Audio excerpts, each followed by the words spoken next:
This is what happens when you hit a big pothole in nice windy roads, and not too thrilled about it. But check out that crack right across the center, all because of a big pothole. Not good at all. Not good. Damn. Jacked up roads. Alright, spare tire on. At least it clears the front brake calipers. Back on the road again. Let's get a move on. The crack is a lot worse than I thought. The tire survived it, but the rim didn't. So as soon as I sprayed some water and cleaner across it, it immediately started blasting right across where the crack is. So that extends halfway through the wheel. Okay, this is looking good so far. This is the subframe that we needed the first time around. So I'm going to match it up with the original subframe from the TT and see if we have a winner.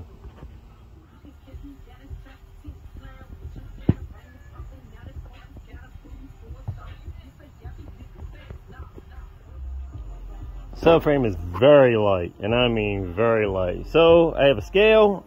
I'm gonna weigh the subframes and take a look. I have a glass scale, I don't want to damage it, so I'm gonna put my padding on it.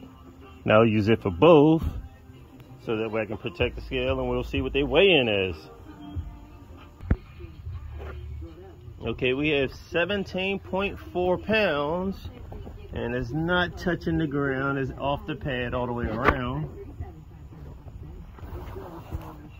You can see the shadow, but it's elevated. And we came in at 17.4 pounds. Let's check out the next. Okay, and we're looking at 24.4. So, you might as well say 17 and 24 pounds. Not bad at all. Okay, we have the 10 up. A little extra shade out here. We're going to prepare to install the front subframe. Not that one, that's the original one, but this new lightweight chromoly one we have. And then once we get the whole front end back together, we can finally take measurements for our custom made dry shaft axles.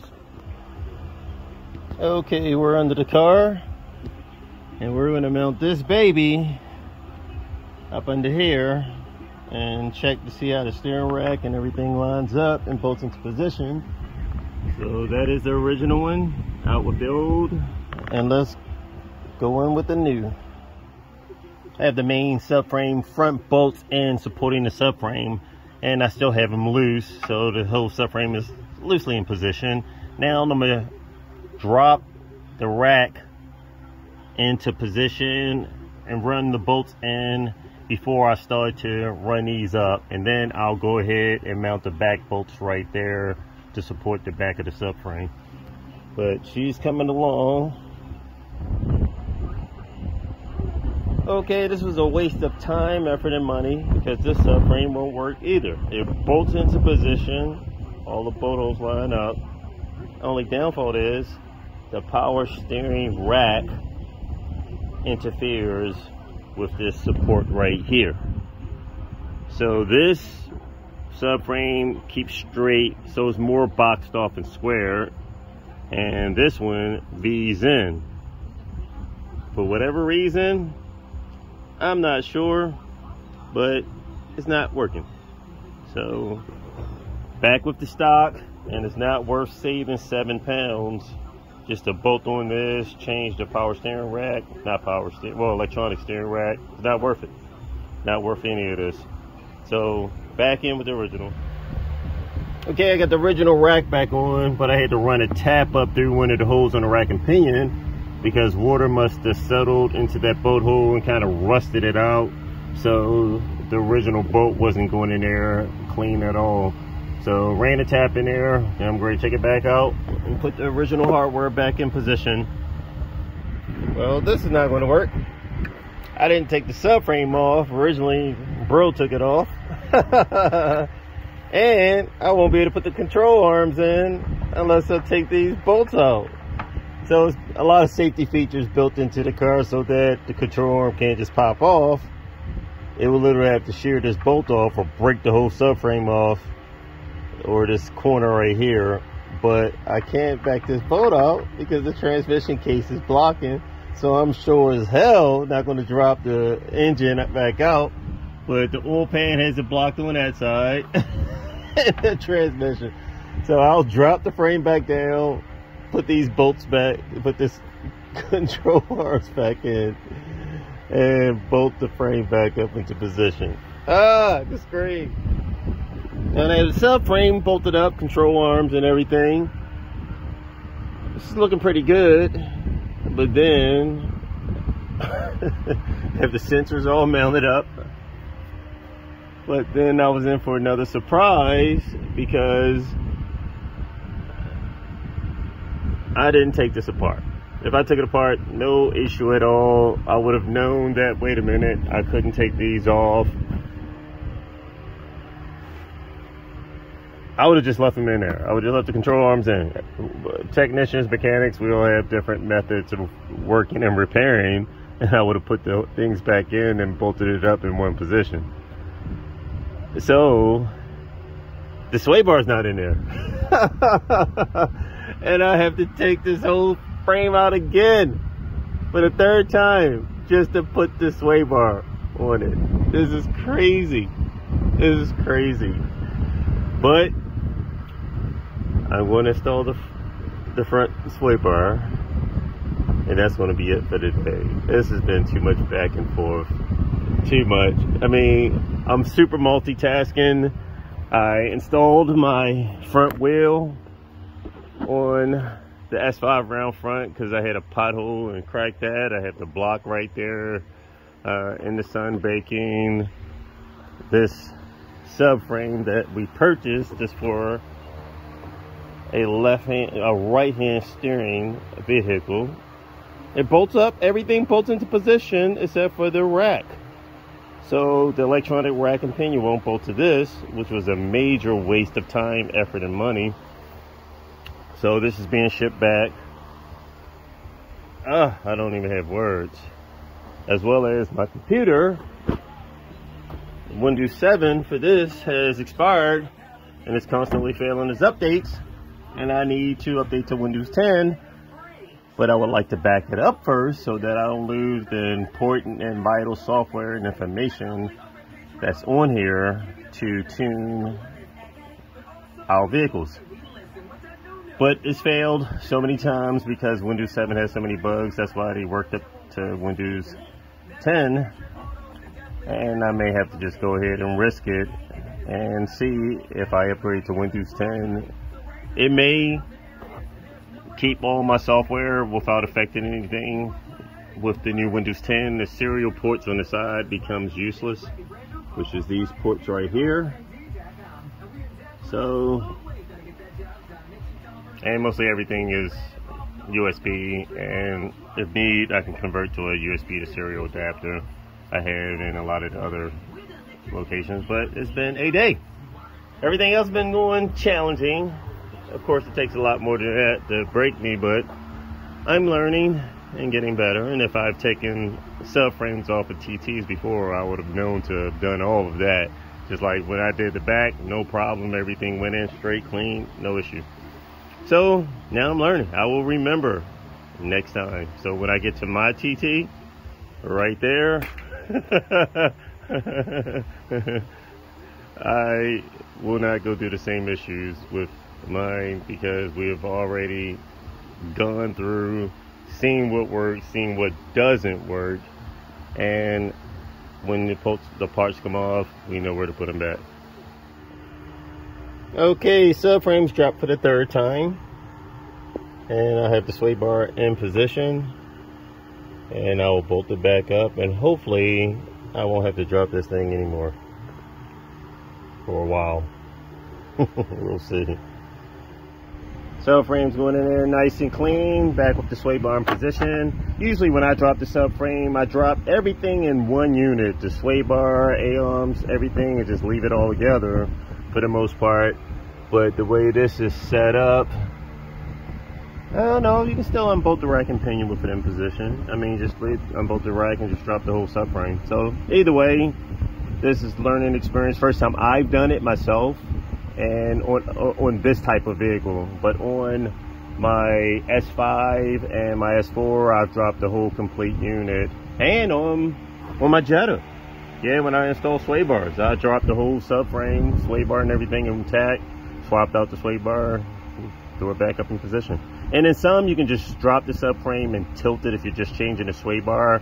Like here, I didn't have to take the whole subframe completely out, loosen up the bolts almost all the way out, rocked it back, put the sway bar in place, bolted it in position, made sure everything was clearanced properly, and put it back in. And of course, while I'm doing all of this back and forth, as you can see over there, I'm using anti-seize, so that way these bolts don't rust up, and there's a protective coating on them, especially these bolts right here where you have steel going into aluminum.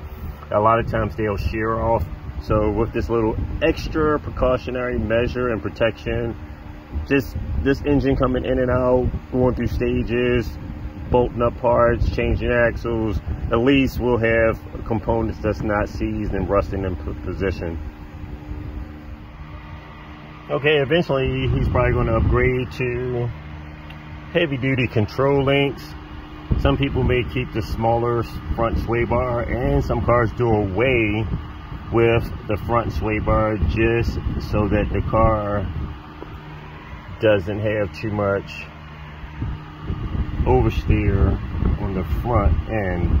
But either way, this bolt right here apparently must have rusted on here, so when this was taken loose, it may have just tore the bushings, and plus, or just tore just through wear and tear and just taking turns hard. But anyway, this upper bushing is going to need to be replaced on here also. A lot of times you're supposed to stick an Allen in here and a separate wrench and drive this nut off also, so that way this won't spin. But I've seen sometimes this whole piece inside here rust out where the Allen goes, and you can't get dissolved, and you have to end up cutting the whole thing off and reinstalling it. Today was somewhat of a progressive day. I at least have the front subframe back on the car into position, had the sway bar mounted, control arm, A-arms in position, and the link for the sway bar. So sensors connected, all this is bolted back into position. And I also used anti-seize on a lot of the hardware also, because a lot of these bolts will rust into position and shear off, especially some of the bolts that may bolt into aluminum housing. So you definitely want to use a good anti-seize on that so that doesn't happen. But anyway, at least that's done. We purchased a racing subframe for Verkline, and it does not work. The subframe bolts up to the car because it is an 8J. The only downfall is this subframe right here is set up for a right-hand drive vehicle, whereas our car, the subframe is more squared off, like this bar right here that's straight across. Had this front bar been straight across also, that would have worked out perfectly, but it's not. It's got this large opening over here for the rack, electronic rack and pinion, so that that can fit and clearance properly for a right-hand driven vehicle. Unfortunately, it doesn't work because our car is a left-hand drive, and that electronic rack and part of the front part sits into this position here, but it's definitely not enough clearance for it to work. This subframe is 7 pounds lighter than the original factory one. It's not even worth the hassle to try to save 7 pounds. So I'm going to package it back up, ship it back out.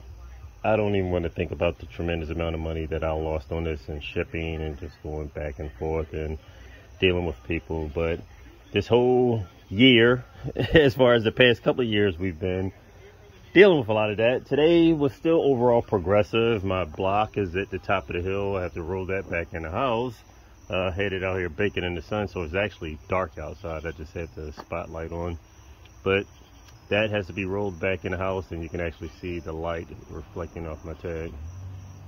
I also work with the engineers for our stage 3 piston, so I'm pretty happy with that. It came out very well, at least on paper, so they're going to send it and try to get these things cut and shipped back out within, they're trying to push for 2 weeks, but I'll just say within a month. But either way, that'll work out, because right now we do have this engine already in the car, which has our stage 1 set up.